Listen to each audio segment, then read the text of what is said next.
Hello friends, welcome back to our channel. പുതിയൊരു വീഡിയോയിലേക്ക് എല്ലാവർക്കും സ്വാഗതം. ഇന്ന് നിങ്ങൾ തംബ്നെയിലിൽ കണ്ടതുപോലെ നമ്മൾ ഡിസ്കസ് ചെയ്യാൻ പോകുന്നത് ഇൻഷുറൻസ് ഗ്ലോസറി അല്ലെങ്കിൽ ടേംസിനെ കുറിച്ചാണ്.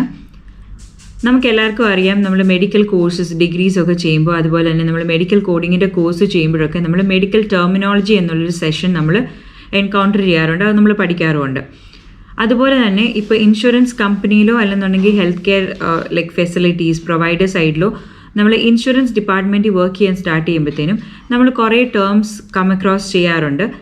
അതിൻ്റെയൊക്കെ മീനിങ്സ് നമുക്ക് ആദ്യമേ മനസ്സിലാവാൻ കുറച്ച് ഡിഫിക്കൽട്ടായിരിക്കും, പിന്നെ പയ്യെ നമ്മളത് മനസ്സിലാക്കാറുണ്ട്. പുതിയതായിട്ട് ഇൻഷുറൻസ് ഫീൽഡിലേക്ക് വരുന്ന കൂട്ടുകാർക്ക് വേണ്ടിയാണ് ഞാൻ ഇന്നത്തെ വീഡിയോ ഷെയർ ചെയ്യുന്നത്. ഇൻഷുറൻസ് ടേംസ്, അല്ലെങ്കിൽ നിങ്ങൾ പുതിയതായിട്ടൊരു ഇൻഷുറൻസ് കമ്പനിയിലോ അല്ലെന്നുണ്ടെങ്കിൽ ഒരു ഹോസ്പിറ്റലിലെ മെഡിക്കൽ ഇൻഷുറൻസ് ഡിപ്പാർട്ട്മെൻറ്റിൽ വർക്ക് ചെയ്യാൻ സ്റ്റാർട്ട് ചെയ്യുമ്പോൾ ഈ ടേംസ് നിങ്ങൾ ഡെയിലി എൻകൗണ്ടർ ചെയ്യുന്നതായിരിക്കും ഈ വേർഡ്സ്. സോ അതിൻ്റെയൊക്കെ മീനിങ്സ് എന്താണ്, എക്സാക്ട്ലി എന്താണ് അതുകൊണ്ട് ഉദ്ദേശിക്കുന്നത്, പല വേർഡ്സിനും മിക്കവാറും ഉള്ള വേർഡ്സിനൊക്കെ ഓരോ ഇൻഷുറൻസ് കമ്പനി അല്ലെന്നുണ്ടെങ്കിൽ ഓരോ പ്രൊവൈഡറിന് ഡിഫറെൻറ്റ് ടേംസ് ആയിരിക്കും അവർ യൂസ് ചെയ്യുന്നത്. പക്ഷേ ബേസിക്കലി ഇത് ഒരു അർത്ഥമുള്ള കാര്യമായിരിക്കും. സോ നമുക്ക് അങ്ങനെയുള്ള ടേംസും അല്ലെന്നുണ്ടെങ്കിൽ അതിൻ്റെ മീനിങ്സും ഒക്കെ ഒന്ന് നോക്കാം. ഇന്നത്തെ വീഡിയോയിൽ ഞാൻ കുറച്ച് ഒരു എ മുതൽ ഒരു സി വരെയുള്ള ഗ്ലോസറി മാത്രമേ ഇൻക്ലൂഡ് ചെയ്തിട്ടുള്ളൂ. നമുക്ക് കുറച്ച് 2-3 വീഡിയോയ്ക്കകത്ത് അത് കംപ്ലീറ്റ് ചെയ്യാൻ പറ്റുമെന്ന് വിചാരിക്കുന്നു. സോ ഇന്നത്തെ വീഡിയോയിൽ നമുക്ക് എന്തൊക്കെ കവർ ചെയ്യാൻ പറ്റുമോ അത്രയും ടേംസ് നമുക്ക് ഇന്ന് കവർ ചെയ്യാം. ഞാൻ ഒരു പിക്ചർ നിങ്ങൾക്ക് ഷെയർ ചെയ്യുമ്പോൾ നിങ്ങൾക്ക് അതിൻ്റെ കൂടുതൽ ഡീറ്റെയിൽസ് മനസ്സിലാവും. ഞാൻ പറയുന്നതിനോടൊപ്പം തന്നെ നിങ്ങൾക്ക് അത് റീഡ് ചെയ്യാനും കൂടെ പറ്റും. സോ ഞാൻ ആ പിക്ചർ ആദ്യം ഡിസ്പ്ലേ ചെയ്യാം, എന്നിട്ട് നമുക്ക് എക്സ്പ്ലെയിൻ ചെയ്യാം. ഓക്കെ, ഫസ്റ്റ് വൺ നിങ്ങളിവിടെ കാണുന്നുണ്ടല്ലോ, അഡ്ജുഡിക്കേഷൻ എന്ന് പറയുമ്പോൾ it is a process of reviewing and paying or denying claims that have been submitted by a health care provider. Adjudication എന്ന് പറഞ്ഞാൽ നമ്മൾ ഒരു ക്ലെയിംസ് സബ്മിറ്റ് ചെയ്യുമ്പോൾ, ഒരു ഹെൽത്ത് കെയർ പ്രൊവൈഡറിൽ നിന്ന് ഒരു ക്ലെയിം ഇൻഷുറൻസ് കമ്പനിയിലേക്ക് നമ്മൾ സബ്മിറ്റ് ചെയ്യുമ്പോൾ അതിനെ റിവ്യൂ ചെയ്ത് പേയ്മെൻറ്റ് ടേംസിൻ്റെ അനുസരിച്ച് പ്രോസസ്സ് ചെയ്യാൻ വേണ്ടി പേ ചെയ്യണോ അതോ ഡിനൈ ചെയ്യണോ, നമ്മുടെ ഇൻഷുറൻസിൻ്റെ പോളിസി പ്രകാരം ഇത് പേ ചെയ്യണോ ഡിനൈ ചെയ്യണോ എന്ന് റിവ്യൂ ചെയ്യുന്ന പ്രോസസ്സിനെയാണ് നമ്മൾ അഡ്ജുഡിക്കേഷൻ എന്ന് പറയുന്നത്. ഓക്കെ, ഇനിയും second one is cancellation date എന്ന് പറയുമ്പോൾ നമ്മുടെ പോളിസി ക്യാൻസൽ ചെയ്യുന്നതിനെയാണ് ക്യാൻസലേഷൻ ഡേറ്റ് എന്ന് പറയുന്നത്. അതായത് രണ്ടെണ്ണം ഉണ്ട്. നമ്മളിപ്പോൾ ക്യാൻസലേഷൻ എന്ന് പറയുമ്പോൾ പെട്ടെന്ന് എല്ലാവർക്കും എക്സ്പയറിയും ക്യാൻസലേഷനും കൂടെ കൺഫ്യൂസ്ഡ് ആവാറുണ്ട്. എക്സ്പയറി ഡേറ്റ് ഡിഫറെൻ്റ് ആണ്, ക്യാൻസലേഷൻ ഡേറ്റ് ഡിഫറെൻ്റ് ആണ്. അതായത് നമുക്ക് എക്സ്പയറി ഇപ്പം Jan 31 വരെ ഉണ്ട് നമ്മുടെ പോളിസി, അന്നാണ് നമ്മുടെ പോളിസി എക്സ്പയർ ആവുന്നത്. പക്ഷേ നമ്മൾ ഈ പോളിസീനെ November 25 ആകുമ്പോഴേ നമ്മൾ ക്യാൻസൽ ചെയ്യുക. ഫോർ എക്സാമ്പിൾ, നമ്മളൊരു കമ്പനി വർക്ക് ചെയ്യുവാണ്, ആ കമ്പനിയുടെ ഗ്രൂപ്പ് പോളിസിയിൽ അണ്ടറിലുള്ള ഒരു എംപ്ലോയിയാണ് നമ്മുടെ പോളിസി Jan 31 എൻഡ് ആവത്തുള്ളൂ അല്ലെങ്കിൽ എക്സ്പയർ ആവത്തുള്ളൂ. പക്ഷേ നമ്മൾ ആ കമ്പനിയിൽ നിന്ന് ലീവ് ചെയ്യുവാണ് November 25. ഓക്കെ, സോ November 25 നമ്മുടെ ലാസ്റ്റ് വർക്കിംഗ് ഡേ അല്ലെങ്കിൽ നമ്മുടെ ക്ലിയറൻസ് ഒക്കെ ചെയ്യുന്ന ദിവസം November 25 ആണെന്നുണ്ടെങ്കിൽ നമ്മുടെ ഇൻഷുറൻസ് കമ്പനിക്ക് അല്ലെന്നുണ്ടെങ്കിൽ ഇൻഷുറൻസ് പോളിസി അഡ്മിനിസ്റ്റർ ചെയ്തേക്കുന്ന ആ ഒരു ചിലപ്പോൾ ബ്രോക്കർ ആയിരിക്കും നമ്മുടെ ഇടയിൽ നിന്ന് വർക്ക് ചെയ്യുന്നത്. ആ ബ്രോക്കർക്ക് ഒരു റിട്ടൺ നോട്ടീസ് കൊടുക്കും ദാറ്റ് ദിസ് പെർട്ടിക്കുലർ എംപ്ലോയി, അല്ലെന്നുണ്ടെങ്കിൽ നമ്മൾ ഇൻഡിവിജ്വൽ ഇൻഷുറൻസ് എടുത്തിട്ടുള്ളതാണെങ്കിൽ അതായത് ഇൻഡിവിജ്വൽ ഇൻഷുറൻസ് എടുത്തേക്കുന്ന ആ ഇൻഷുർഡ് മെമ്പർ അവർക്കൊരു റിട്ടൺ നോട്ടീസ് കൊടുക്കുവാണ് ഈ പോളിസി ക്യാൻസൽ ചെയ്യണമെന്ന് പറഞ്ഞിട്ട്. അങ്ങനെ റിട്ടൺ നോട്ടീസ് കൊടുത്ത് നമ്മുടെ ഇൻഷുറൻസ് ക്യാൻസൽ ചെയ്യുന്ന ആ ഒരു പെർട്ടിക്കുലർ ഡേറ്റ്. സോ നമ്മുടെ ഇപ്പം പ്രോസസ്സ് ചെയ്യുന്നവരാണെന്നുണ്ടെങ്കിൽ, ഇൻഷുറൻസ് കമ്പനി പ്രോസസ്സ് ചെയ്യുന്ന ആൾക്കാരാണെന്നുണ്ടെങ്കിൽ നമുക്കറിയാം സ്റ്റാർട്ട് ഡേറ്റ് എന്നാണ്, എക്സ്പയറി ഡേറ്റ് എന്നാണെന്നുള്ളത് നമ്മുടെ സിസ്റ്റത്തെ കാണിക്കും. നമ്മളൊരു ക്ലെയിം അഡ്ജുഡിക്കേറ്റ് ചെയ്യാൻ പോകുന്നതിന് മുമ്പേ അത് നമ്മുടെ സിസ്റ്റത്തെ കാണിക്കും. പക്ഷേ അതിൻ്റെ താഴെ ചിലപ്പോൾ ഒരു റെഡ് മാർക്ക് കാണിക്കും, ക്യാൻസലേഷൻ ഡേറ്റ് ഇന്ന ഡേറ്റ് ആണ്. സോ ആ ഒരു ക്യാൻസലേഷൻ ഡേറ്റ് കഴിഞ്ഞിട്ട് ഈ പെർട്ടിക്കുലർ മെമ്പർ ഈ കാർഡ് വെച്ചിട്ട് ഏതെങ്കിലും ഫെസിലിറ്റിയിൽ ഇൻഷുറൻസ് അവൈൽ ചെയ്തിട്ടുണ്ടെങ്കിൽ നമ്മളത് കൺസിഡർ ചെയ്തില്ല അല്ലെങ്കിൽ നമ്മളത് പേ ചെയ്തില്ല, ഡയറക്റ്റ്ലി നമ്മൾ ഡിനൈ ചെയ്യും. Claim happened after the cancellation of the policy. Okay, so അതിനെയാണ് നമ്മൾ ക്യാൻസലേഷൻ ഡേറ്റ് എന്ന് പറയുന്നത്. നമുക്ക് ഇനിയും ടൈം ഉണ്ട് നമ്മുടെ പോളിസി എക്സ്പയർ ചെയ്യാൻ. സ്റ്റിൽ നമ്മൾ നമ്മുടെ പോളിസീനെ നേരത്തെ ക്യാൻസൽ ചെയ്യുകയാണ്, അല്ലെങ്കിൽ നമ്മുടെ ഇൻഷുറൻസ് ആ ഒരു കോൺട്രാക്റ്റ് നേരത്തെ തന്നെ നമ്മൾ ക്യാൻസൽ ചെയ്യുകയാണെന്നുണ്ടെങ്കിൽ ആ ഒരു ഡേറ്റിനെയാണ് നമ്മൾ ക്യാൻസലേഷൻ ഡേറ്റ് എന്ന് പറയുന്നത്. Third one is chronic disorder, an incurable disease requiring A regular life time treatment. Okay, അതിനെയാണ് ക്രോണിക് ഡിസോർഡർ എന്ന് പറയുന്നത്. നമ്മൾ ചിലപ്പം ഇപ്പോൾ ഡയബറ്റീസ് ആയാലും അല്ലെന്നുണ്ടെങ്കിൽ ചില സമയത്ത് ഡയബറ്റീസ് ഒക്കെ പെട്ടെന്ന് വന്നിട്ട് ചില ആൾക്കാർക്ക് ഡ്യൂ ടു എന്തെങ്കിലും ഹെൽത്ത് കണ്ടീഷൻ കൊണ്ട് പെട്ടെന്ന് വന്ന് ഒരു ഗ്ലൂക്കോസ് ലെവലൊക്കെ ഇൻക്രീസ്ഡ് ആയി പിന്നെ അതങ്ങ് നോർമൽ ആവാറുണ്ട്. ഓക്കെ, അപ്പോൾ നമ്മൾ മെഡിക്കൽ ടേംസിൽ നമ്മുടെ ക്രോണിക് ഡിസോർഡർ എന്ന് പറയുമ്പോൾ ലൈഫ് ടൈം ട്രീറ്റ്മെൻറ്റ് വേണ്ടിയ ഒരു കണ്ടീഷനാണ് നമ്മൾ ക്രോണിക് ഡിസോർഡർ എന്ന് പറയുന്നത്. ഇൻഷുറൻസ് പോളിസിയിൽ നോക്കുമ്പോഴും അതേ സംഭവം തന്നെയാണ് നമ്മൾ മീൻ ചെയ്യുന്നത്, an incurable disease requiring regular life time treatment. പക്ഷേ ഒരു കണ്ടീഷനെ നമ്മൾ ക്രോണിക് കണ്ടീഷൻ ആയിട്ട് കൺസിഡർ ചെയ്യുന്നത് after 6 months of continuous care. Okay, ഒരു പെർട്ടിക്കുലർ ഡിസീസ് വന്നു, അത് ഇപ്പം മോർ ദാൻ 6 months അതിനെ ചെയ്യുവാണെന്നുണ്ട്. ഇപ്പോൾ ചില സമയത്ത് ഫിസിയോതെറാപ്പി ഒക്കെ വരാറുണ്ട്. നമ്മൾ ലോ ബാക്ക് പെയിൻ എന്ന് പറഞ്ഞ് ഫിസിയോതെറാപ്പി ചെയ്യാറുണ്ട്. അത് നമ്മൾ ഒരു 1 or 2 സെഷൻസ് ചെയ്തു അല്ലെങ്കിൽ 1 or 2 months ചെയ്ത് കഴിഞ്ഞ് കഴിഞ്ഞാൽ V will B considering it as an acute condition.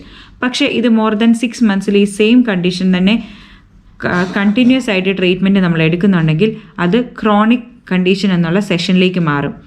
ഇൻഷുറൻസിൽ നമ്മളെപ്പോഴും ഭയങ്കര കീനായിട്ട് ഒബ്സർവ് ചെയ്യുന്ന ഒരു കാര്യമാണ് അക്യൂട്ട് കണ്ടീഷനാണോ ക്രോണിക് കണ്ടീഷനാണോ. ബിക്കോസ് ചില പോളിസീസിന് അവരുടെ അണ്ടർ റൈറ്റിങ്ങിൽ കാണും chronic conditions are covered only after 6 months of the policy, അല്ലെന്നുണ്ടെങ്കിൽ കവേർഡ് ഓൺലി ആഫ്റ്റർ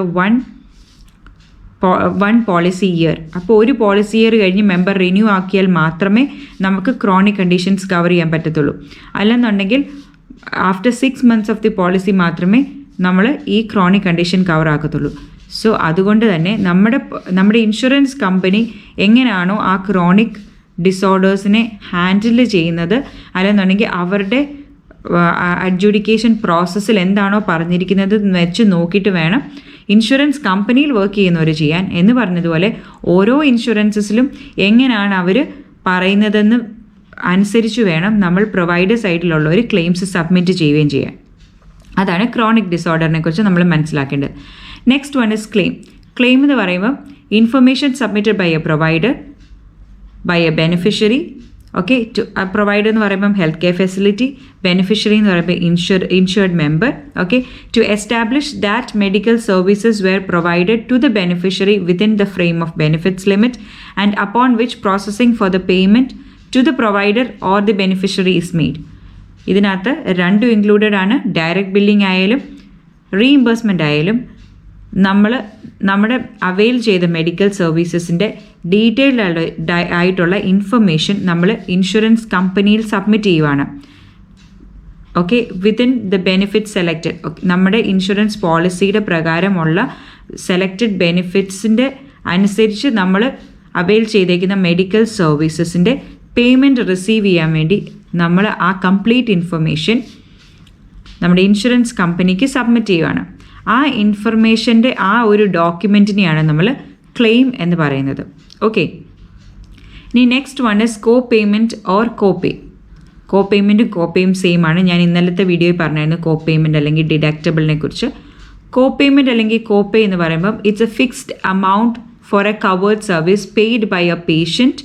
ഓക്കെ, ഈ ഒരു പെർട്ടിക്കുലർ ഇതിനകത്ത് നമ്മൾ കോ പേയ്മെൻ്റ് എന്ന് പറയുമ്പോൾ നമ്മൾ ഒരിക്കലും ഡിഡക്റ്റബിൾ അല്ല. കോ പേയ്മെൻ്റ് എന്ന് പറഞ്ഞു കഴിഞ്ഞാൽ it's a fixed amount for a covered service.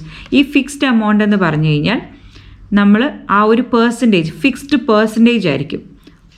Okay, ഇത് ആ ഫിക്സ്ഡ് പെർസെൻറ്റേജ് ആണ് നമ്മൾ